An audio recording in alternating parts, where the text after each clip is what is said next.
fake HOA cop broke in at 3 a.m. My 12-year-old opened fire.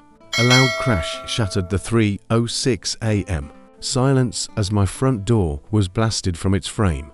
This was no exaggeration, a massive bang, and a cloud of splinters announced the arrival of 4 men in black vests. They stormed inside, shouting community association enforcement, as if they were a legitimate tactical team.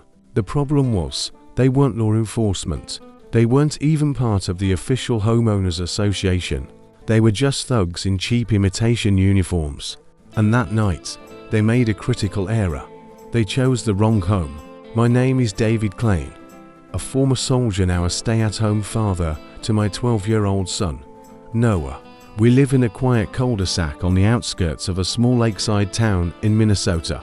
3 years ago, my wife passed away unexpectedly from a sudden aneurysm. Since then, it's just been the two of us. Noah is a remarkable boy who builds complex models with working parts and enjoys reading books on military tactics. I've done my best to provide him with a normal upbringing, but that night, a part of his innocence was stolen forever. The local community association had become strange after a change in leadership last year. A woman named Sharon Ross took control. She wasn't elected, she simply appointed herself acting president after the previous one moved, claiming a rule in the bylaws allowed her to take charge. I knew it was nonsense, but most people didn't care. Then the fines started. She ticketed my neighbor for leaving their trash cans out 37 minutes past the designated time.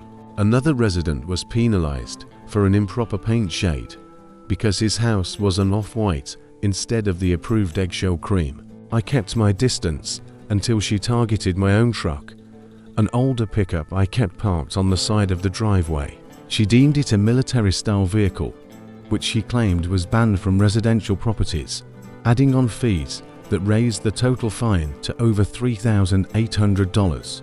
I told her plainly, "This is harassment. Leave us alone." She just smiled, as if I had challenged her to a game. I never imagined she would take it this far. Nobody did. Back to that night. When the door burst open, I reached for the firearm I kept in a biometric safe by the bed, but I was too slow.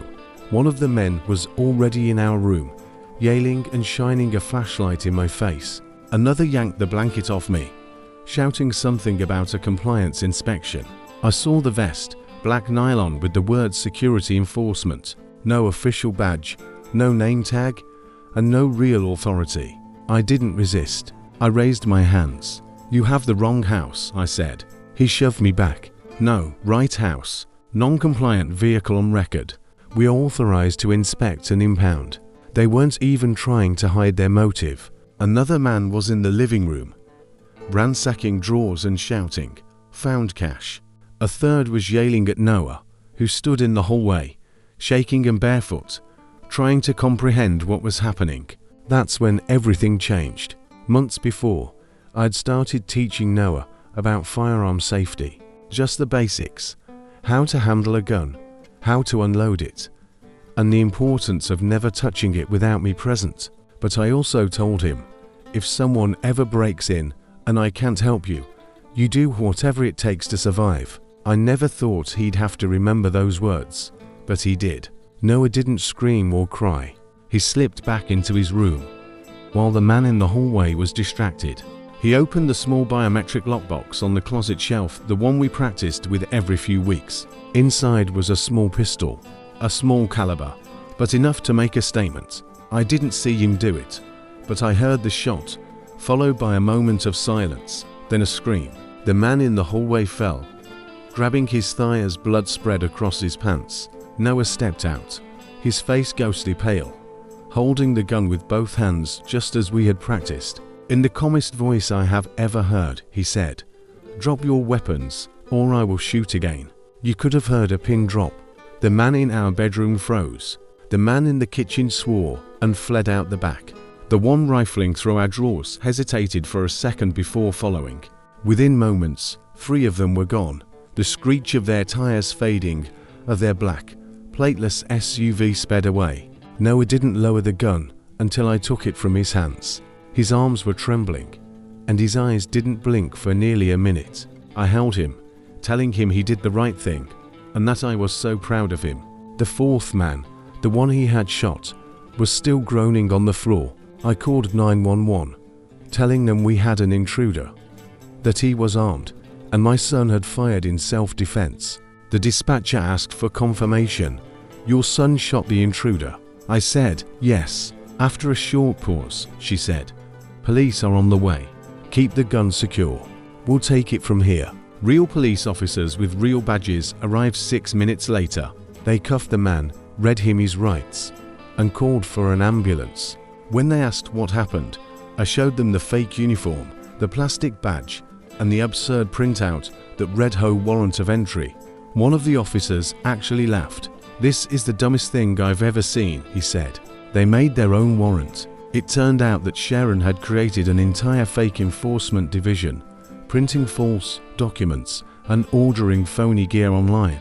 She thought that calling it a neighborhood security task force would make it seem legitimate. She even filed for a non-profit listing to create a believable front.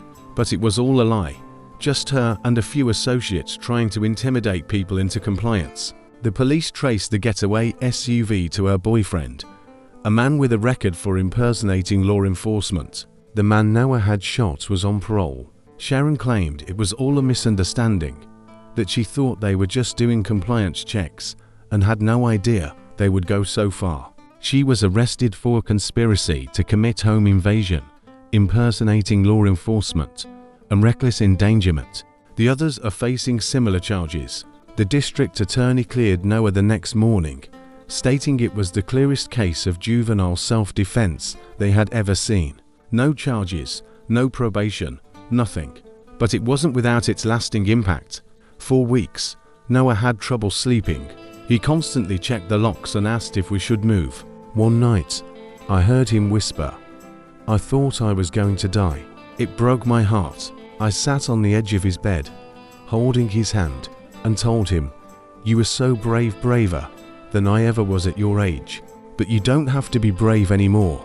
That's my job now." We got him therapy, installed security cameras, and replaced the front door with a new, reinforced one with steel hinges. Noah is doing better now. He doesn't talk about it much, but I see it in his drawings. He used to sketch tanks and helicopters, but now he draws our house with high walls and searchlights. Yet, he always draws us inside, smiling. Sometimes people ask me if I regret teaching him how to use that gun or if I wish I had handled things differently. And you know what? I don't, because that night, they didn't just break into our house, they invaded our sense of safety and our right to live without fear. Noah stood up to it. He didn't want to be a hero, he just wanted to protect his dad. And in doing so, he saved us both. What would you do if someone pretending to have authority broke into your home 3 a.m., dragging your child out of bed with a fake badge? Would you freeze? Would you fight?